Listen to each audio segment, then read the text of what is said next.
Nunca terminaré de agradecerle. Muchísimas gracias, maestro, muchísimas gracias.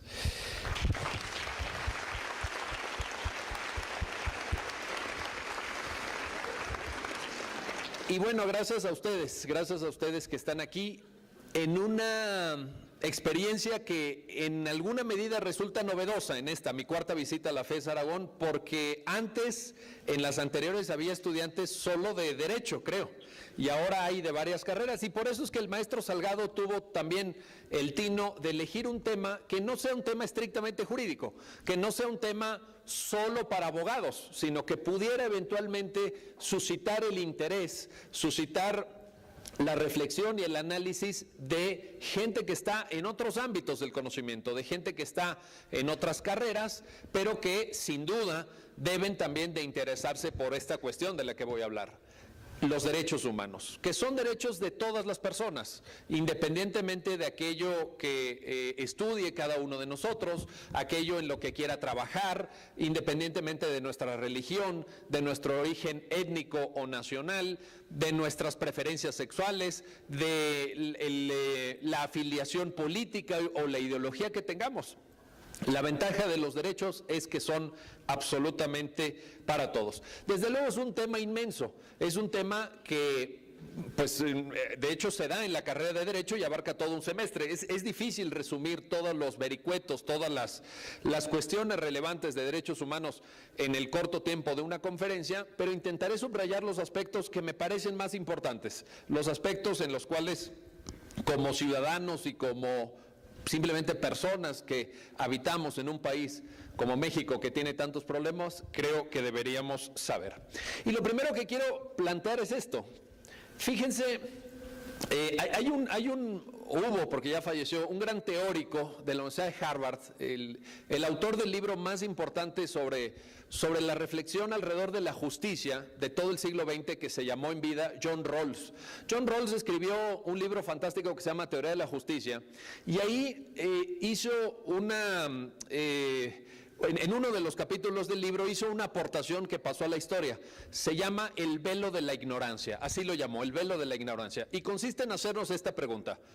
Supongan que estuviéramos por un momento, les pido que me acompañen en su imaginación, les pido un poquito de acompañamiento imaginativo en esto. Supongan por un momento que estuviéramos en una suerte, en una especie como de nirvana.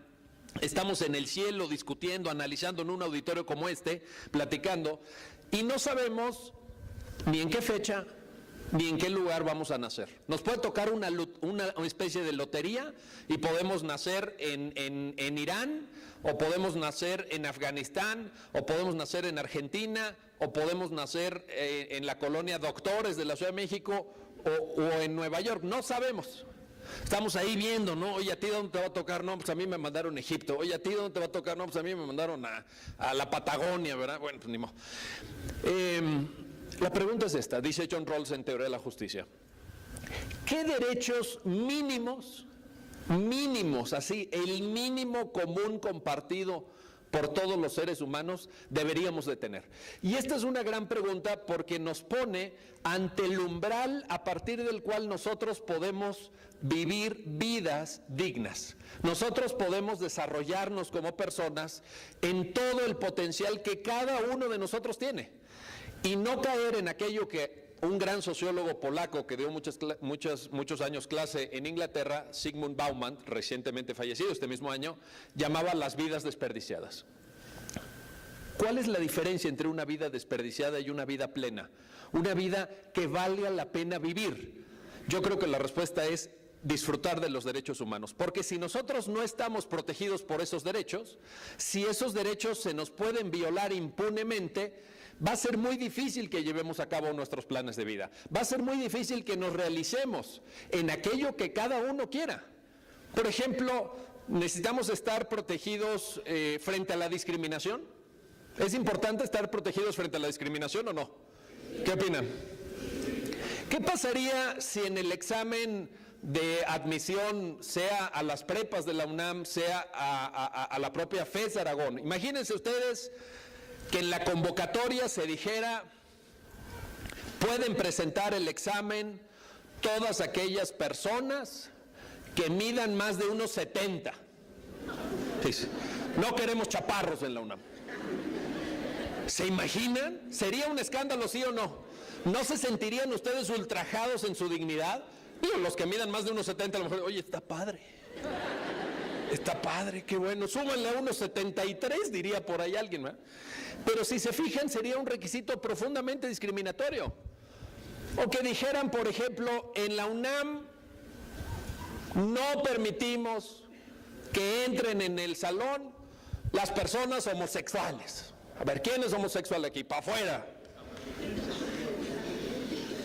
Sería una profunda, evidente y clamorosa discriminación.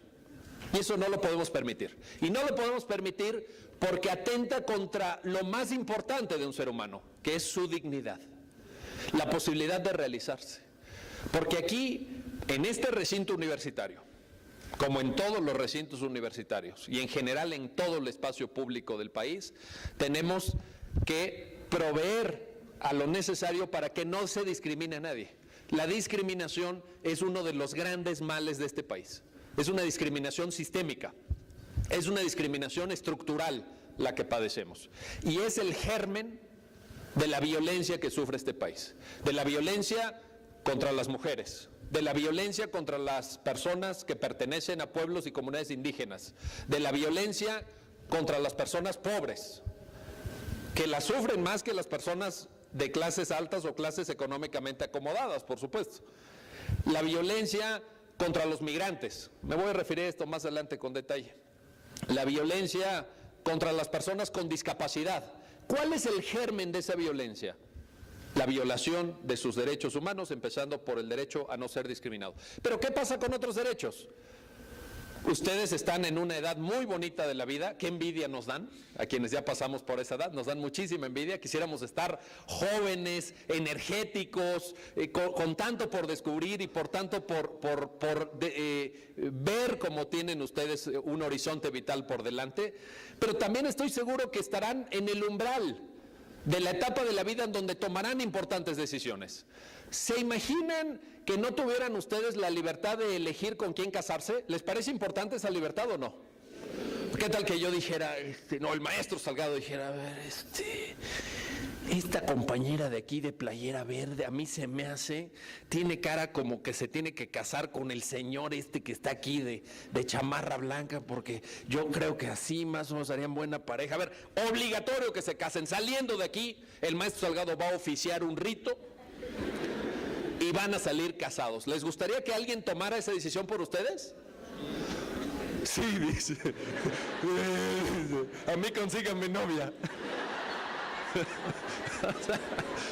Siempre hay algún despistado. La libertad de decidir con quién convivimos, con quién contraemos matrimonio, forma parte de los derechos humanos. Y es muy importante esa libertad, como la libertad de decidir si tenemos o no un credo religioso. Si tenemos en una etapa de nuestra vida un credo religioso y luego en otra etapa, por las razones que sean, y nadie nos puede cuestionar, cambiamos de credo religioso o abandonamos un credo religioso y sencillamente no formamos parte de ningún credo religioso. La libertad religiosa también es importante. ¿Qué tal que les dijera, todos los domingos a las 7 de la mañana tienen que ir a misa, tienen que tomar la hostia que les va a dar un señor vestido de negro en la boca, les va a meter un pedazo de harina, ¿verdad? Y tienen que beber el vino que es el cuerpo, la sangre o algo así, no entiendo bien, de un señor que murió hace muchos años? Y tienen que rezar tal cosa y se tienen que arrodillar a la hora que venga una señal de quien está oficiando la misa. Oye, espérame. ¿Qué es eso? ¿Qué es eso? Si eso no tiene mi mayor respeto para quien asigna a ese rito un significado místico. Qué bueno, fantástico. Pero imagínense que eso fuera obligatorio, que eso fuera para todos, que todos tuvieran que adoptar una religión. ¿Estarían ustedes de acuerdo? Y que alguien les dijera qué religión.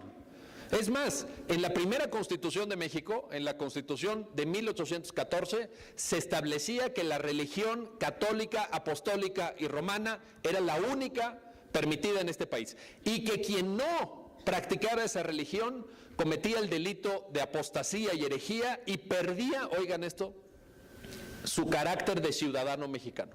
Perdía la ciudadanía. Ustedes dejaban de ser mexicanos si no rezaban el rito, si no practicaban el rito católico. Oye, ¿qué les parece eso? ¿Están de acuerdo con eso? Yo creo que tenemos que tener la libertad religiosa, tenemos que estar protegidos para la no discriminación, tenemos que poder decidir qué carrera estudiamos, en qué trabajamos, con quién convivimos, con quién nos casamos, con quién no nos casamos. Estos son los derechos humanos, estos son los derechos humanos. Ahora,